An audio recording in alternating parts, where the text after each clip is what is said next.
Hello and welcome to Digi8.com. In this video, we are going to cover the topic on Belbin team roles. Now let's start with the introduction to the topic. Dr. Meredith Belbin had researched teamwork for a long time. He's well known for noticing that individuals adopt various team roles.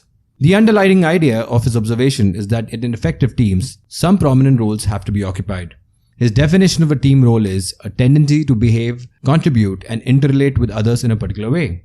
He listed 9 team roles that bring success to a team.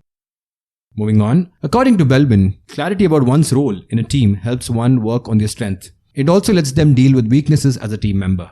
This in turn enhances team contribution. Team development practitioners and leaders employ Belbin model to form a well-rounded team. Teams might lose their stability if everybody has the same team roles. If the shortcomings of individuals are the same, the entire team might inherit those shortcomings.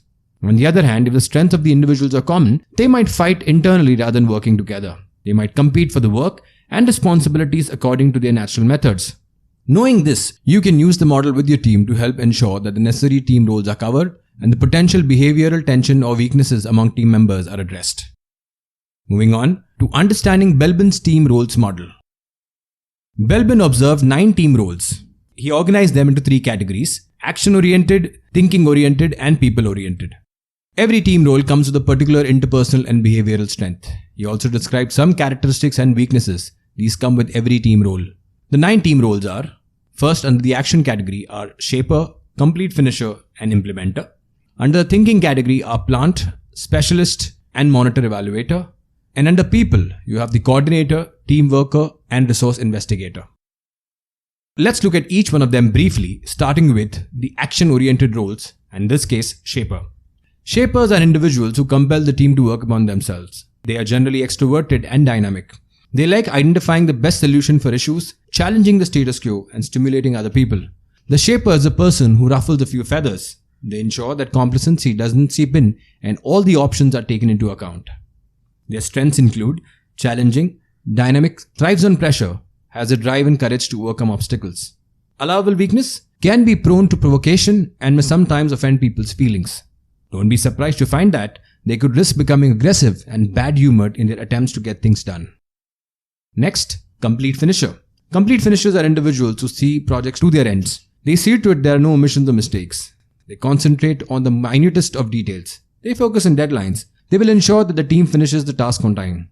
Complete finishers are anxious, conscientious, and orderly. They might take on the stress. It can be difficult for them to assign responsibilities.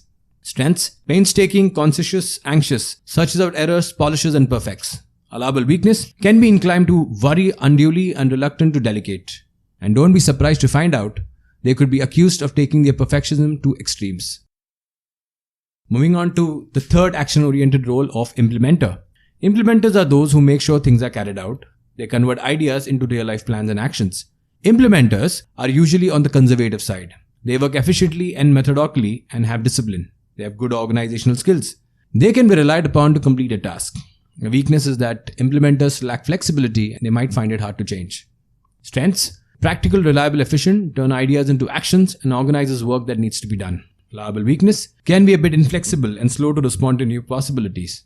And don't be surprised to find out that they might be slow to relinquish their plans in favor of positive changes. Now moving on to thinking-oriented roles, and the first one being plant. The plant is a creative person who innovates methods and new ideas. They deal very well with praise. They have a tough time with criticism.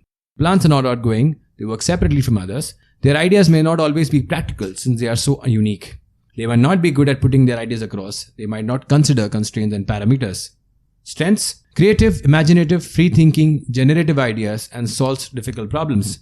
Allowable weakness: might ignore incidentals and may be too preoccupied to communicate effectively. Don't be surprised to find out that they could be absent-minded or forgetful. Moving on to the next thinking-oriented role, specialist. Specialists are those with detailed understanding that is required to complete a task. They are proud of their abilities and skills. They try to preserve their professional status. This restricts their contribution, which leads them to obsess over specifics and fail to see the larger picture. Strengths: single-minded, self-starting, and dedicated. They provide specialist knowledge and skills. Tends to contribute on a narrow front and can dwell on the technicalities. Don't be surprised to find out that they overload you with information. The next thinking-oriented role, Monitor-Evaluator. Monitor-Evaluators are good at evaluation and analysis of concepts that others, primarily plants, develop. They can be practical and cunning. They thoroughly consider the pros and cons of every choice before deciding. They weigh things critically. They have strategic methods and they can be seen as unemotional or aloof.